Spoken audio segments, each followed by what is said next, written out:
الأنبياء الذي كفى والسلام علينا على عباد الذين اصطفى أما بعد فأعوذ بالله من الشيطان الرجيم بسم الله الرحمن الرحيم صدق الله العظيم.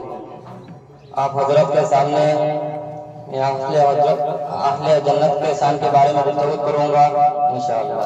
اللہ رب العزت نے جتنی لوگوں کو تعریف کرتے ہوئے فرمایا الذین یستمعون فیتبعون احسانہ، وہ بات سنتے اور اچھے انداز سے اس پر عمل کرتے. اس لیے اللہ تعالیٰ نے ارشاد فرمایا وَلَا تَكُونُوا كَالَّذِينَ قَالُوا سَمِعْنَا وَهُمْ لَا يَسْمَعُونَ. ان لوگوں کی طرف نہ بن جاؤ جو کہتے ہیں کہ سن رہے ہیں حالانکہ نہیں سنتے ہیں. ایمان والوں چونکہ سنتا بھی ہے سمجھتا بھی ہے اور سنتا اور مانتا بھی ہے. چنانچہ فرمایا یا ایھا الذین آتوا اللہ رسولہ ولا تولوا وانتم تسمعون. ان لوگوں کی طرف نہ بن جاؤ جو کہتے ہیں کہ سن رہے ہیں حالانکہ نہیں سنتے ہیں. ایمان والوں چونکہ سنتا بھی ہے سنتا بھی ہے.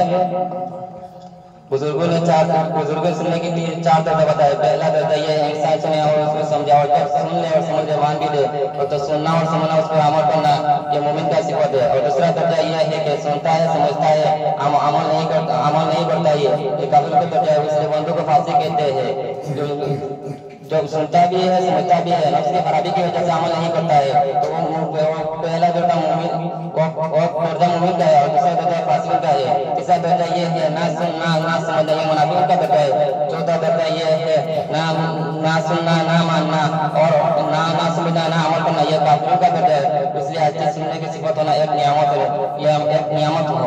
اللہ تعالیٰ ہم سب کو سننے کا اس کو عمل کرنے کا توفیق عطا فرمائے. واقعہ دعا الحمدللہ. ماشاءاللہ بہت اچھا ہوا.